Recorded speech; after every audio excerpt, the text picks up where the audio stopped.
I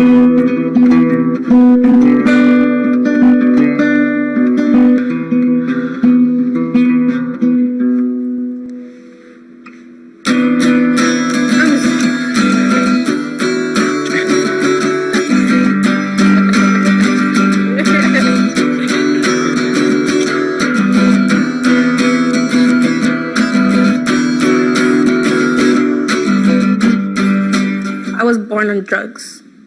My dad tried committing suicide. My mom was pretty abusive. All of her boyfriends were. I was about 4 years old.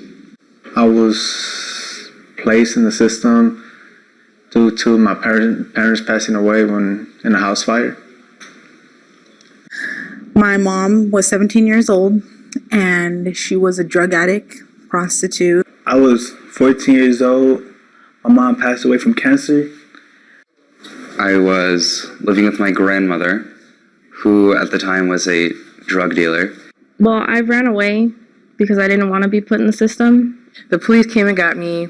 They came and took me to my mom's house. They took my sister. Put me in the car, I went to the police station, and they asked me if I wanted to move back with my grandmother. And I actually said no. I remember just like crying so much that my head started hurting. I knew my mom relapsed. I knew I couldn't be with my auntie. I did know, however, I would be living with strangers. And I think that was the day that that I realized nothing was going to be the same. Poppy was always there, but at a price to pay. It gave you everything, it gave you everything. Then worse, you lost what made you glow, and now it's time to go. You might have hit the ground, but your heart remains with me. I kind of felt like Cinderella or something, you know. They would make us do a lot of the cleaning. I mean, they had a legitimate excuse. They would say that it was because they would want to teach us. So my very last placement, she said that she wouldn't give me a key because she don't trust me. Before we got there, it was 6 of them already, plus us 4. So that's 10 people living in that little apartment. I went to my foster home. Her name was Capricia Smiles, a really wonderful lady. I met my former foster mom in middle school, and her name's Emmeline.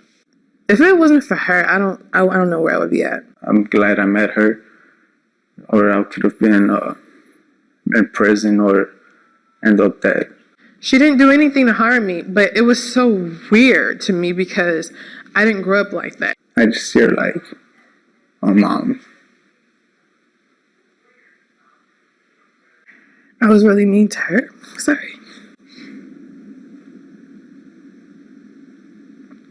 Sorry.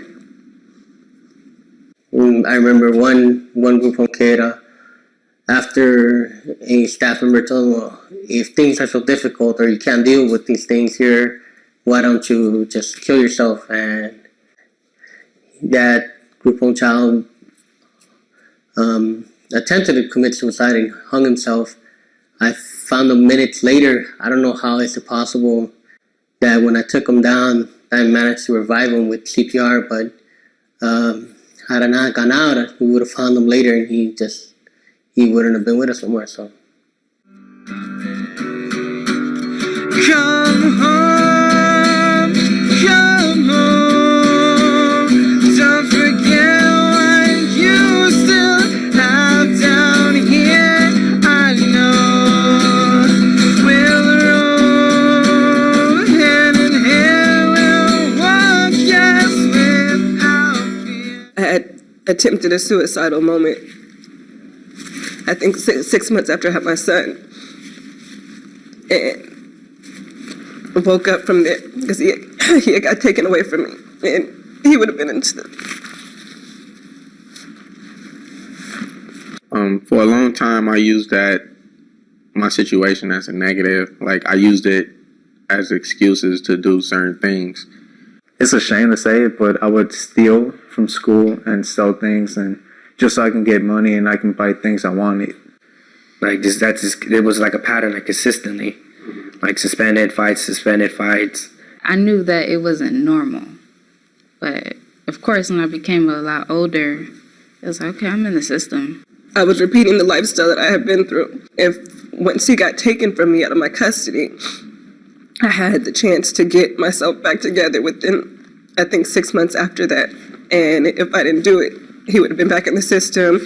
The light bulb kind of like opened up and flashed, and I realized, you know what?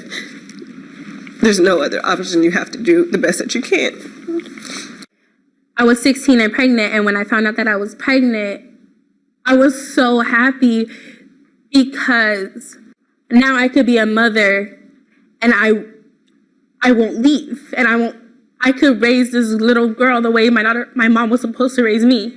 No tears, no pain, no more struggles, no more helpless days. Please God, give me a better place, a better place. A lot of people say blood thicker than water, but sometimes your friends are more trustworthy than your own family. So I don't typically remember the beatings. I just remember leading up to the beatings. Because my biological mom, she would tell me stuff like around my birthdays, like, oh, I'm going to come bring you a gift, or I'm going to come, I'm going to throw you a party, but she never showed up. So I was released to her care, and she continued to prostitute and do drugs, so she would leave me alone. I don't really want to put my mom into this bad, oh, my mom was this, because I know that what she was trying to do was trying to discipline me. People that I wanted to trust were not my family, and I didn't want to be a burden to them because I felt like, you could walk away anytime too. I put the flowers in your hands, you put the meaning in my life, and when you said forever, how long did you have in mind? How long were you standing on that bridge? The victory, it tastes way more sweeter to know that I'm going to go out here, I'm going to push, I'm going to do what I have to do, knowing that I'm not considered, having a normal life circumstance. The area that I used to live in, I pass by every day, and now that I'm in this environment, I see that, there's a beautiful side to life, I want to open up a winery, and I just want to build something with my family name in it. Just trying to get rid of my past, of what I've done and what I've been living through, and just try to go through the future now. I'm just looking forward to it. I want, the typical big house, white picket fence lifestyle, marriage and everything. Looking back, like to see me now, I'm just very, very happy for myself, like in school, working and just making a change actually within the foster care system, because I advocate for current and former foster youth. That even though I was a foster child, even though I was a minority, even though I was a woman, I could do whatever I wanted to do if I was determined enough. I know my biological mother is interested in my living situation and who I am as a person and how I've grown to be. However, I don't know about my biological father. One day I hope to visit them, let them know how great I've become, and then walk away. Just gotta get into it. I am Ishmael Stanley, and I'm a soldier. My name is Marcella, and I'm determined. My name is Desiree Nicole Watts, and I am phenomenal. I'm Justin, and I'm enthusiastic.